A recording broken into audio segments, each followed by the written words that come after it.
Assalamualaikum warahmatullahi wabarakatuh. Perkenalkan, nama saya Zainal, stambuk G701170019. Perkenalkan, nama saya Ibu Sanjaya, stambuk G701170029. Oke, pada kali ini kami akan membahas mengenai studi kasus kimia medisinal penarikan obat opisan yang mengandung irbesartan. Sebelum kami lanjut, jangan lupa like, Komen, and subscribe.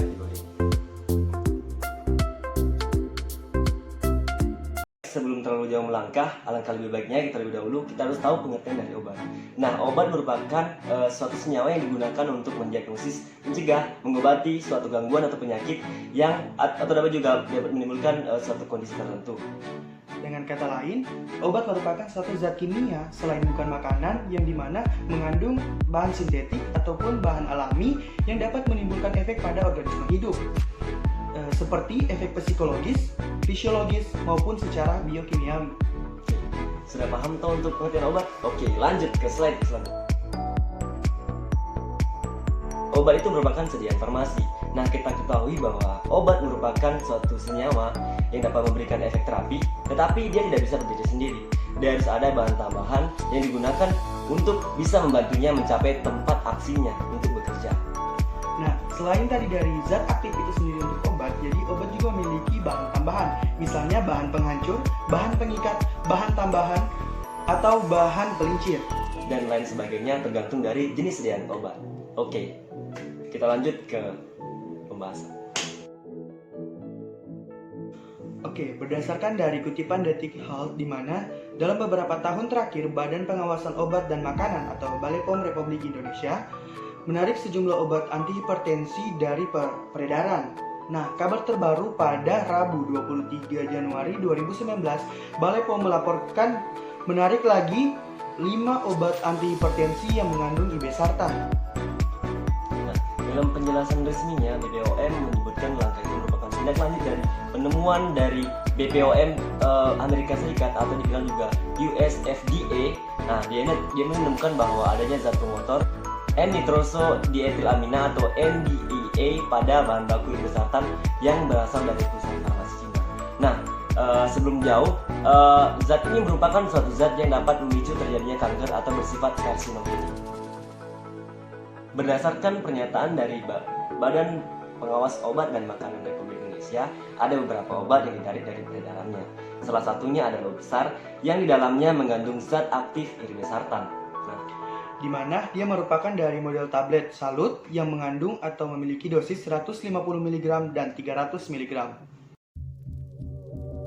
Berdasarkan penjelasan Badan Pengawasan Obat dan Makanan Republik Indonesia, yaitu tentang menarikan obat antihipertensi dari golongan angiotensin reseptor blocker atau biasa disebut dengan ARB, di mana menjelaskan bahwa irbesartan, losartan, dan valsartan merupakan obat dari golongan obat keras yang dikonsumsi harus berdasarkan resep dokter, di mana untuk mengobati pasien dengan tekanan darah tinggi, baik dalam bentuk tunggal ataupun kombinasi dari obat antihipertensi lainnya. Nah, di beberapa negara seperti Eropa dan Amerika telah dilakukan penarikan obat antihipertensi dari golongan ARB, yaitu irbesartan, losartan, dan valsartan, baik dalam bentuk tunggal ataupun kombinasi, dikarenakan ditemukan adanya bahan pengotor, yaitu NDEA atau dikenal juga sebagai N-nitrosodietilamina. Pada tanggal 18 Januari 2019, FDA mengeluarkan pernyataan mengenai lanjutan dari penarikan obat antihipertensi dari golongan angiotensin reseptor blocker atau biasa dikenal dengan ARB, yaitu irbesartan, karena terdapat bahan pengotor yang merupakan produksi dari perusahaan farmasi yang ada di Cina. Dalam rangka perlindungan terhadap rakyat Indonesia, BPOM Republik Indonesia juga mengeluarkan pernyataan serupa. Hal ini ditujukan agar masyarakat Indonesia terhindar dari efek buruk yang diakibatkan oleh obat ini. Jadi berdasarkan obat opisan yang beredar di pasaran, di mana pada leafletnya untuk leafletnya sendiri memiliki kandungan irbesartan dengan indikasi sebagai pengobatan hipertensi, baik sebagai monoterapi atau dalam kombinasi dengan obat antihipertensi lainnya, di mana memiliki efek samping yaitu sakit kepala, pusing, lelah, mual, dan dispepsia. Untuk dosisnya sendiri, dalam penggunaan untuk sehari yaitu 150 mg untuk sekali. dan dosisnya dapat ditingkatkan hingga 300 mg untuk sehari. Baik, selanjutnya kita akan bahas terkait dengan monografi dari NDA atau N-nitrosodietilamina, di mana senyawa ini memiliki rumus molekul C4H10N2O dengan memiliki bobot molekul yaitu 102,14 gram per mol. Nah, rumus struktur dari senyawa ini bisa dilihat di samping. Baik, sifat fisik dari senyawa ini yaitu cairan yang berwarna kuning dan bening. Nah, senyawa ini biasa digunakan sebagai pelumas dan bahan tambahan pada plastik. Jadi, untuk titik ini dari senyawa ini memiliki berada pada 172 derajat Celcius dengan pelarutan, yaitu larut di dalam etanol, PP ether, dan sedikit larut di dalam kloroform. Nah, senyawa ini memiliki koefisien partisi dalam oktanol dan oktanol per air yaitu 0,48. Senyawa ini memiliki pelarutan yang tinggi pada air. Selanjutnya, untuk dekomposisinya sendiri, yaitu hasil penguraian yang berbahaya terbentuk di bawah hasil pembakaran, yaitu karbon oksida ataupun nitrogen oksida. Senyawa ini ketika dipanaskan dia akan terurai menjadi menghasilkan asap nitrogen oksida yang beracun, di mana N-nitrosodietilamin mempengaruhi integritas DNA, salah satunya dengan cara alkilasi. Nah, senyawa ini digunakan dalam penelitian eksperimental, digunakan untuk mendeteksi adanya tremori di basis pada hati. Nah, indikasi ini bisa diduga kuat yang dapat menyebabkan karsinogenik pada manusia. Selanjutnya kita akan menjelaskan mengenai klasifikasi farmakologi, di mana dia merupakan agen aktisi bahan kimia yang sangat relatif yang dapat menambahkan radikal alkil ke dalam molekul yang aktif secara biologis dan karenanya mencegah fungsinya yang secara tepat. Banyak digunakan sebagai agen antinoplastik, di mana agen antinoplastik ini merupakan senyawa yang digunakan sebagai anti kanker, tetapi kebanyakan sangat beracun, di mana dengan tindakan karsinogenik, mutagenik, dan teratogenik. Mereka juga telah digunakan sebagai komponen dalam gas mesin. NDA atau N-nitrosodietilamin sendiri dibentuk oleh reaksi oksidasi yang dimediasi oleh alkohol dan hidrogenase dan juga hampir secara kuantitatif dihilangkan. Berbeda dengan nitrosamin, efektivitas N-nitrosodietilamin tetap tidak terpengaruh oleh adanya 2,6 dikloro 4 nitrofenol sehubungan dengan potensi kerusakan DNA yang ditimbulkannya. Mekanisme kerja dari senyawa ini yaitu berikatan dengan reseptor kolinergik nikotinik yang berada di dalam paru-paru manusia. Nah, peningkatan nitroglisin serta nikotin dengan reseptor ini dapat merangsang proliferasi sel karsinoid pada paru-paru manusia.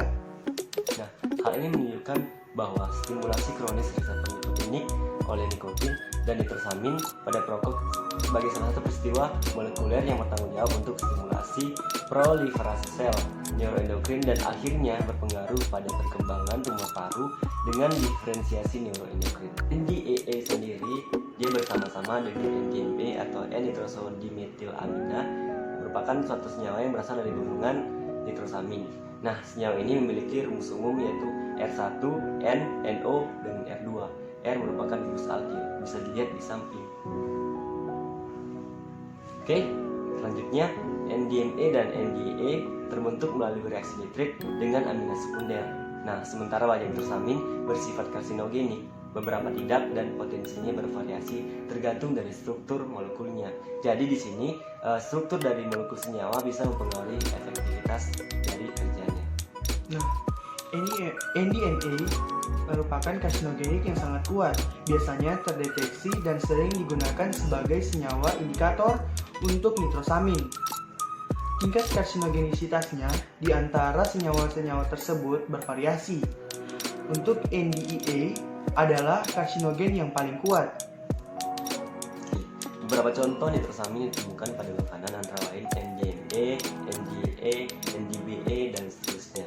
Nah, senyawa ini memiliki struktur yang berbeda dan memiliki potensi karsinogenik di mana NDMA dengan NDAA sendiri termasuk dalam kelas golongan 2A. Berdasarkan klasifikasi International Agency for Research on Cancer atau disingkat dengan IARC yang mengklasifikasikan nitrosamin menjadi 3 golongan, yaitu golongan 2A, golongan 2B, dan golongan 3. Nah, golongan 2 ini sendiri dia memiliki sifat karsinogenik paling kuat, sementara golongan 2B dia mungkin memiliki sifat karsinogenik, dan golongan 3 dia tidak dilaporkan bahwa memiliki efek karsinogenik. Contoh dari golongan 2A yaitu NDMA dan NDAA yang kita bahas pada video kali ini. Sementara contoh pada golongan 2B yaitu N-nitrosopyrrolidin, sementara pada golongan 3 yaitu N-nitrosoprolin. Oke, baiklah, selanjutnya kita akan lanjut pada rumus struktur dari senyawa golongan nitrosamin. Yang pertama dari golongan 2A yaitu NDMA dan NDA. Selanjutnya golongan 2B yaitu N-nitrosopyrrolidin. Dan terakhir dari golongan 3 yaitu N-nitrosoprolin. berdasarkan gambar rumus struktur sebelumnya tadi, terdapat adanya perbedaan dalam struktur kimia senyawa golongan nitrosamin terhadap efek karsinogeniknya. Senyawa struktur siklik dapat dilihat pada struktur N-nitrosopyrrolidin dan N-nitrosoprolin, di mana pada struktur NDMA dan NDA tidak memiliki struktur siklik. Selanjutnya, adanya penambahan gugus COH pada N-nitrosoprolin memiliki pengaruh terhadap efek karsinogenik yang semakin menurun. Jadi, di sini bisa dilihat adanya pengaruh struktur terhadap efek karsinogenik yang dihasilkan dari senyawa golongan nitrosamin. Cukup sekian video kita pada kali ini, yaitu mengenai studi kasus kimia medisinal untuk obat Ovisar. Harapan kami semoga video ini bermanfaat untuk halayak ramai. Dan jangan lupa, dalam menggunakan obat harus berhati-hati. Tanya obat, tanya apoteker.